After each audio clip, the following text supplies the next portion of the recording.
ওএমআরের mirror ইমেজের copy, যেটা কালীঘাটের খাটের তলায় রাজ্যের মুখ্যমন্ত্রী লুকিয়ে রেখেছেন। 16 তারিখে একটা কর্মসূচি নিয়েছেন, কি কর্মসূচি এবং সেটা কি দাবিতে যাচ্ছে?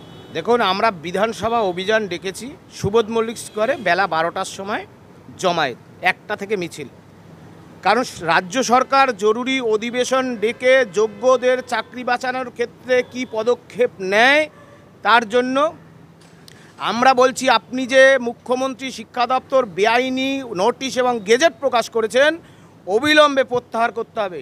সকল যোগ্যজনের চাকরি বাঁচাতে হবে। আর ওএমআরের মিরর ইমেজের কপি, যেটা কালীঘাটের খাটের তলায় রাজ্যের মুখ্যমন্ত্রী লুকিয়ে রেখেছেন, সেই ওএমআরের মিরর কপি তিনি প্রকাশ করুক।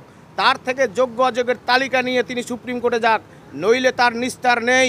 এসএসসি 2016 প্যানেলের যোগ্য চাকরিহারাদের চাকরি যদি না থাকে, মুখ্যমন্ত্রীরও চাকরি থাকবে না। তার জন্য আমরা প্রস্তুত, একেবারে সম্পূর্ণভাবে প্রস্তুত। মুখ্যমন্ত্রীকে আমরা আর কাউকে কিচ্ছু বলতে চাই না।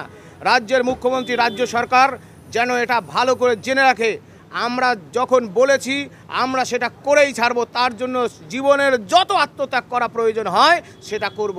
এবং আবারও পরিশেষে বলছি, কেন তিলোত্তমার মতো? কারণ তিলোত্তমা দুর্নীতির হদিশ পেয়ে গিয়েছিল।